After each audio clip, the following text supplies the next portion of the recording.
Specific ఎందుకు చెప్తా ఉన్నా అంటే ముఖ్యమంత్రి గారు చాలా పెద్ద పెద్ద మాటలు మాట్లాడారు నిన్న. ఏందది? అసెంబ్లీలో నేను మాట్లాడితే 100 సంవత్సరాలు ఇది రికార్డు ఉంటుంది, 100 సంవత్సరాల చరిత్రలో ఉంటుంది, కాబట్టి నేను కృష్ణా రివర్ మీద మాట్లాడుతున్నాను.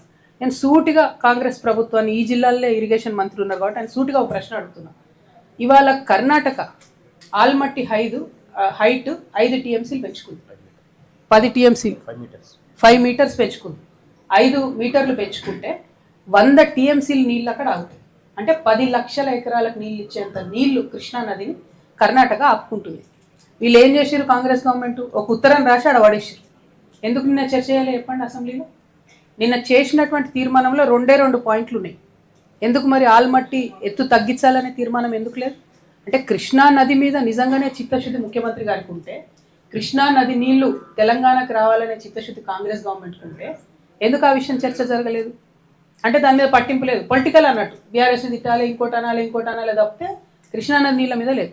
ఇక్కడ ఇంకొకటి ఉంది, ఓవరాల్గా దేశవ్యాప్తంగా నదుల లింకేజ్, రివర్ లింకేజ్ ప్యాకేజ్ అనేది జరుగుతున్న సందర్భంలో కేంద్ర ప్రభుత్వం ఏం చెప్పింది? మేము ఏ ప్రాజెక్టుకు నేషనల్ ప్రాజెక్ట్ స్టేటస్ ఇవ్వనని చెప్పింది. కానీ కర్ణాటక అసెంబ్లీ ఎన్నికల ముందు భారతీయ జనతా పార్టీ కర్ణాటకలో రాజకీయ లబ్ధి కోసం అప్పర్ భద్ర అనే ఒక ప్రాజెక్ట్, ఆ అప్పర్ భద్ర ప్రాజెక్టుకు మాత్రం నేషనల్ ప్రాజెక్ట్ స్టేటస్ ఇచ్చింది. దాంతో ఏమవుతుంది? ఇప్పుడు మన తెలంగాణలో తుంగభద్ర నది ఎక్కడైతే వస్తుందో అది రాకుండా ఈ అప్పర్ భద్రలో చాలా నీళ్ళు ఆపుకుంటారు వాళ్ళు. అంటే కృష్ణా నదిని పరిపుష్టం చేసేటటువంటి తుంగభద్ర నది, డైరెక్ట్గా కృష్ణా నది మీద కడుతున్నటువంటి ఆల్మట్టి డ్యాము, ఈ రెండిటి మీద కూడా కర్ణాటక డైరెక్ట్గా దాడి చేస్తుంటే ముఖ్యమంత్రి ఒక్క మాట కూడా ఎందుకు మాట్లాడలే నిన్న? అక్కడ కాంగ్రెస్ గవర్నమెంటే, ఇక్కడ కాంగ్రెస్ గవర్నమెంటే. మీరు పరిష్కారం చేసుకోవచ్చు కదా, చెయ్యరు. మరి మహారాష్ట్ర ఉంది, ఇవాళ నాడు మనకు మహారాష్ట్రతో పంచాయతీ లేదు, రేపటికి రూపం లేదు అంటారు. రేపటి నాడు ఏమవుతుందో ఏం తెలుసు? అంటే పాలసీ అనేది ముఖ్యమంత్రి స్థాయిలో మాట్లాడేటటువంటి వ్యక్తి భవిష్యత్తులో వచ్చేటటువంటి ఇబ్బందులు దృష్టిలో పెట్టుకొని చేయాలి.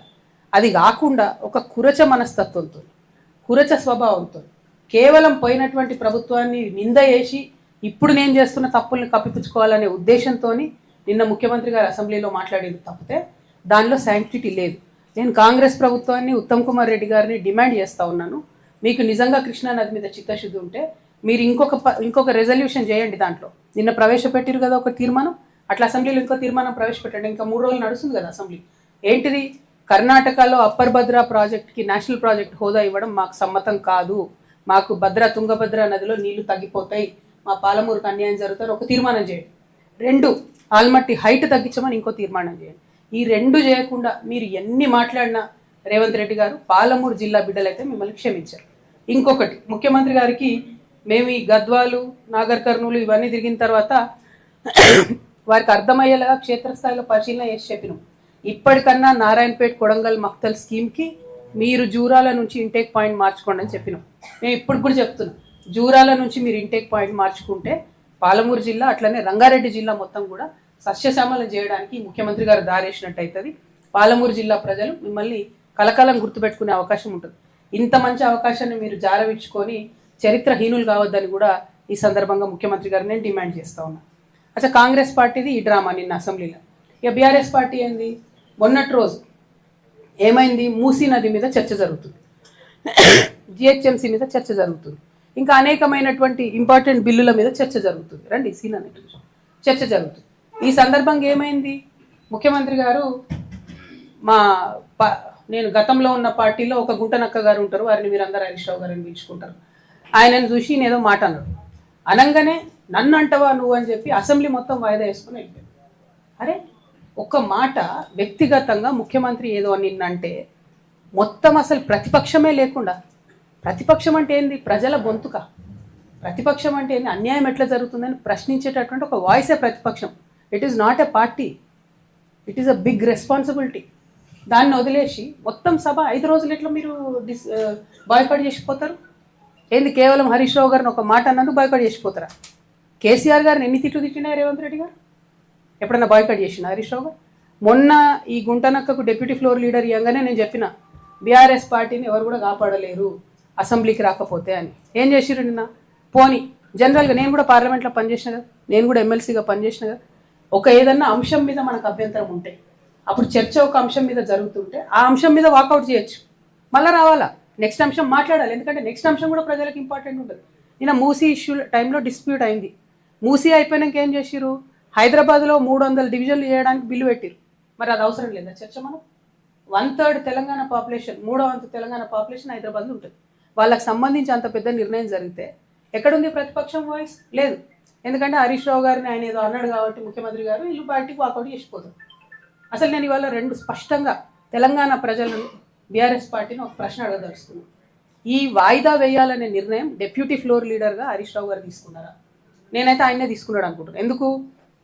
తర్వాత మైకు మన ఇంకొక డెప్యూటీ ఫ్లోర్ లీడర్ గారికి ఇస్తే, సవితమ్మ గారికి ఇస్తే, వద్దు నేను మాట్లాడా, నా టైం కూడా హరీష్ రావు గారికి ఇవ్వండి అని ఆమంటారు.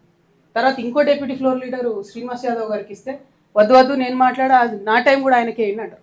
అంటే అందరు డెప్యూటీ ఫ్లోర్ లీడర్ గారికి ఈ యొక్క ఫ్లోర్ లీడర్కే టైం ఇవ్వండి అని అడిగితే వాళ్ళు ఇవ్వమన్నారు. సరే, కాంగ్రెస్ తొండి చేసింది అన్నది పక్కన పెడితే బీఆర్ఎస్ ఇష్యూ ఆలోచిస్తే ఈ నిర్ణయం హరీష్ రావు గారు తీసుకుంటే డెఫినెట్గా కేవలం బీఆర్ఎస్ పార్టీలో ఇవాళ మొత్తం హరీష్ రావు గారే ఆయన ఒక గుంపు తయారు చేసుకుంటున్నారని క్లారిటీగా అర్థమైంది.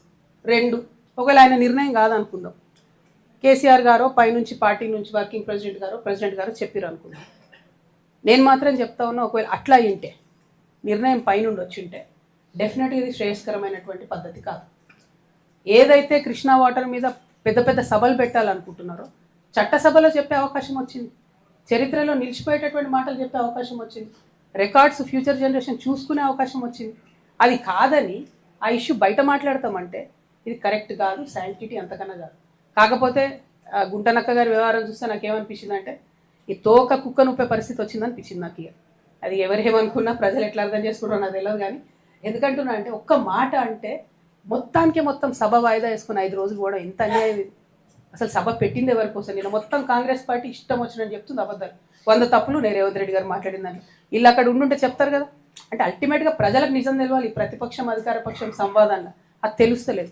కాబట్టి నేను బీఆర్ఎస్ పార్టీకి, హరీష్ రావు గారికి ఇలా ఏదో పవర్ పాయింట్ ప్రజెంటేషన్ ఇస్తాడట కదా, నేను 2 సూటి ప్రశ్నలు అడుగుతాను. మీరు ఆ 2 ప్రశ్నలకు జవాబు చెప్పి తర్వాత మీరు పవర్ పాయింట్ ప్రజెంటేషన్ ఏంటి ఏమని ఇవ్వండి.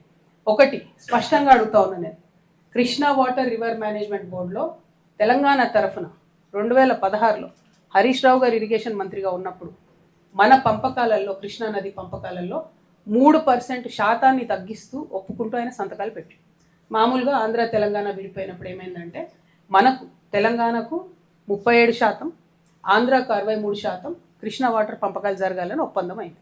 అది దేనికోసమైంది ఒప్పందం? ఇది జాగ్రత్తగా వినాలి అందరూ కూడా.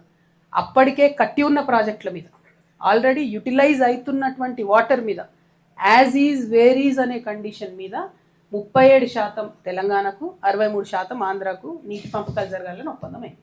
తర్వాత హరీష్ రావు గారే ఇరిగేషన్ మంత్రి, మరి ఆయన అప్పుడు కాళేశ్వరరావు అని పిలిపించుకున్నాడు. ఆయనకు నీళ్ళ గురించి నాకే మొత్తం తెలుసు అని చెప్తాడు. కాబట్టి దాన్ని ఏం చేసిండు హరీష్ రావు గారు 2016లో 3% కృష్ణానదిలో నీళ్లు తగ్గిస్తూ 34% తెలంగాణకు, 66% ఆంధ్రాకు అని చెప్పి ఒప్పందం మీద సంతకం పెట్టి, అది కరెక్టా కాదా హరీష్ రావు గారు? మీరు జవాబు చెప్పాలి. నా విఘ్నతకే వదిలేస్తున్నాం అంటే మాత్రం తెలంగాణ ప్రజలు కూడా వారి విఘ్నతను ప్రదర్శిస్తారు. అట్లా కాదు, ఇది కరెక్టా కాదా? ఇది ప్రజెంటేషన్లో మీరు ఆన్సర్ చెప్పి ప్రజెంటేషన్ ఇచ్చుకోండి. రెండవది, అసలు జూరాల సోర్స్ పాయింట్ తీసి మీరు శ్రీశైలంకి ఎందుకు మార్చారు? మార్చడానికి కలిగినటువంటి సాంకేతిక కారణం ఏంది? ఆనాడు కేసీఆర్ గారు కూడా ప్రజెంటేషన్ ఇచ్చినప్పుడు పాకాల జూరాల ఒక లింక్ పెడతామని ఇంకోటి చాలా చెప్పారు. అవన్నీ జరగలేదు. 100 అనుకుంటాం, 100 కావు. పాలిటిక్స్లో అయినా, ప్రభుత్వంలో అయినా, ఇంట్లో అయినా, అది మాకు కూడా తెలుసు. కానీ అల్టిమేట్గా ఇప్పుడు జరిగింది ఏంది? జూరాల నుండి శ్రీశైలంకి సోర్స్ పాయింట్ మారింది. ఎందుకోసం మారింది? నేను అలిగేషన్ చేస్తా ఉన్నా, కేవలం హరీష్ రావు గారి ధనదాహం కోసం మారింది. ఎక్కడైతే స్టార్టింగ్లో ఎల్లూరు అనేటటువంటి పంప్ హౌస్ ఉంటుందో ఆ pump house open pump house ఉండే, దాన్ని నేను అండర్ గ్రౌండ్ పంప్ హౌస్ చేయడంతో 1400 కోట్లకు ఎస్టిమేట్ పెరిగింది. దాంతో నష్టం ఏమైంది? ఆ పంప్ హౌస్ కింద ఉంటుంది, దాంట్లో ఒకటి వాటర్ పంపింగ్ కెపాసిటీ తగ్గింది, ఇంకోటి శ్రీశైలం డ్యామ్లోంచి మనం తక్కువ లెవెల్లో తీసుకోవాల్సినటువంటి వాటర్ 30 మీటర్ల ఎత్తుకు పెరిగింది. అంటే నిండుంటేనే తప్ప తీసుకోవడానికి ఉండదు, కింద లెవెల్లో తీసుకోవడానికి లేదు. అట్లా నష్టం. ఇంకోటి పంపింగ్ కెపాసిటీ నష్టం. మూడవది అండర్ గ్రౌండ్ చేయడంతో అది వచ్చి కల్వకుర్తిలో ఉన్నటువంటి మోటార్లను కొడితే కల్వకుర్తి లిఫ్ట్ ఇరిగేషన్ ఇప్పటికి కూడా కేవలం 3 మోటార్లతోనే పనిచేస్తుంది. ఈ మొత్తం 10 ఏళ్లలో, తెలంగాణ వచ్చిన 10 ఏళ్లలో 3 మోటార్లతోనే కల్వకుర్తి పనిచేస్తే ఇరిగేషన్ మంత్రిగా ఆయన 5 ఏళ్ళు ఉంటే రిపేర్ కూడా ఏపీలో ఇప్పటి వరకు. సో ఎందుకోసం ఈ మాట చెప్తా ఉన్నా అంటే ఈ 2 ప్రశ్నలకు సమాధానం చెప్పి హరీష్ రావు గారు పవర్ పాయింట్ ప్రజెంటేషన్ పెట్టుకుంటారో ఏం పెట్టుకుంటారో పెట్టుకోరు. కాకపోతే ఇది అసెంబ్లీలో చెప్పే అవకాశాన్ని వదిలిపెట్టి వచ్చి కూర్చొని పార్టీ ఆఫీస్లో చెప్పడం అన్నది మాత్రం కేవలం ప్రజల్ని మభ్యపెట్టడం ఇది కరెక్ట్ కాదు. సరే, ఇది పక్కన పెడితే సూర్యాపేట ఇష్యూస్కి వస్తే బిఎన్ రెడ్డి గారి పేరు ఎక్కడన్నా ఒక మంచి ప్రాజెక్టు పెట్టాలనే డిమాండ్ జిల్లా మొత్తం కూడా మాకు కనిపించింది. అయితే కీర్తిశేషులు దామోదర్ రెడ్డి గారి పేరుని ఎస్ఆర్ఎస్పికి పెట్టినారు కాబట్టి బిఎన్ రెడ్డి గారి పేరు కూడా మరి కలెక్టరేట్కి పెడతారా లేకపోతే ఇంకోటి ఏదన్నా మంచి ప్రామాణికమైనటువంటి ప్రదేశానికి పెట్టాలని చెప్పి నేను డిమాండ్ చేస్తూ ఉన్నాను జాగృతి తరఫున. మల్లు స్వరాజ్యం గారి కాంస్య విగ్రహాన్ని సూర్యాపేట పట్టణంలో నిలుపుకోవాలని అందరూ కూడా ఆశపడుతూ ఉన్నారు. అది ప్రభుత్వ ఖర్చుతోనే అధికారికంగా చేస్తే ఆవిడకు మర్యాద ఉంటుంది అనేటటువంటి విషయాన్ని నేను తెలియజేస్తూ ఉన్నాను. అట్లనే మన ఉప్పల మల్సూర్ గారని పాపం 5 సార్లు ఎమ్మెల్యే పీడిఎఫ్ పార్టీ నుంచి 4 సార్లు ఎమ్మెల్యే అంటే ఆయన చెప్పులు కుట్టుకుంటే చనిపోయేటప్పుడు కూడా అంత నిరాడంబరంగా బతికినటువంటి వ్యక్తి, మంచి మనిషి. ఆయనను కూడా గౌరవిస్తూ ఏదో ఒక ఇన్స్టిట్యూట్కి వారి పేరు పెట్టాలని చెప్పి నేను డిమాండ్ చేస్తూ ఉన్నాను. అట్లనే బండి యాదగిరి గారికి కూడా దళిత బిడ్డ, మన నూతనకల్ మండలమే కేతేపల్లి ఎల్కపల్లి గ్రామానికి సంబంధించినటువంటి వ్యక్తి. ఇక ఆయన రాసిన పాట మనందరికీ తెలిసిందే. ఆ స్ఫూర్తితోనే నిజాం మీద కూడా యుద్ధం చేసాం, ఆ స్ఫూర్తితోనే నేను కూడా గుంటనక్కల మీద ఉద్యమం చేస్తాను. కాబట్టి బండి యాదగిరి గారిని కూడా మరి ఖచ్చితంగా గౌరవించుకోవాల్సినటువంటి అంశం. దానికి ప్రభుత్వం ఆలోచన చేయాలని చెప్పి నేను కోరుతా ఉన్నాను. మరి మారోజు వీరన్న గారు సామాజిక తెలంగాణ అనేటటువంటి అంశాన్ని మొట్టమొదట ప్రతిపాదించినటువంటి వ్యక్తి. తెలంగాణ సమాజం అంతా కూడా పునరేకీకరణ ఎట్లా జరగాలి, ఏ విధంగా కులాలు మతాలకు మధ్యలో ఒక మంచి అండర్స్టాండింగ్ రావాలి, తద్వారా తెలంగాణ సమాజంలో అందరికీ కూడా అవకాశాలు రావాలని ప్రతిపాదించినటువంటి విప్లవ వీరుడు మారోజు వీరన్న గారిని మరి వారి కొత్తగూడెం కరివిరాల గ్రామానికి వెళ్ళి నిన్న అక్కడ వారిని గౌరవించుకొని రావడం జరిగింది. వారి స్ఫూర్తితో తెలంగాణ జాగృతి ఉద్యమం చేస్తుందని కూడా ఈ సందర్భంగా తెలియజేస్తూ మరి వారిని గుర్తు చేసుకుంటున్నాం. కాబట్టి నిజంగా ఒక్కొక్కటి జరుగుతున్న పరిణామాలు, మావోయిస్టులను లొంగ తీసుకుంటున్నటువంటి తీరు చూస్తే తెలంగాణ యావత్ సమాజం కూడా బాధపడుతున్నది. నేను మావోయిస్ట్ అన్నదమ్ములందరికీ కూడా పిలుపునిస్తూ ఉన్నా, మనకిప్పుడు అడవులలో ఉండి గన్నులు పట్టుకొని ఉద్యమం చేసేటటువంటి పరిస్థితి లేదు. చాలా కర్కశమైనటువంటి కేంద్ర ప్రభుత్వం ఉంది. కాబట్టి తెలంగాణ సమాజానికి మీ అవసరం ఎంతో ఉంది. మీరు రాజకీయబద్ధంగా కొత్త సంస్థలు వస్తున్నాయి, అనేక మంది వస్తూ ఉన్నారు. మాలాంటి వాళ్లకు మీరు దారి చూపించి తెలంగాణ సమాజంలో మంచిని చేయడానికి బలాన్ని ఇవ్వాలని మిమ్మల్ని రిక్వెస్ట్ చేస్తున్నాను. రాజకీయ ప్రక్రియలో భాగమై తెలంగాణ సమాజాన్ని ముందుకు తీసుకెళ్లడంలో భాగస్వామ్యం పాటించాలని చెప్పి కూడా మిమ్మల్ని నేను రిక్వెస్ట్ చేస్తూ ఉన్నాను. అదేవిధంగా మీ అందరికీ తెలుసు, నిన్న సూర్యాపేట జిల్లా, క్షమించాలి రోజు తిరుగుతురుగా జ్వరం ఉంది, అందుకే కొంచెం డిస్టర్బెన్స్ దగ్గొస్తుంది. ఇక్కడ పెట్టండి అన్న ప్లీజ్.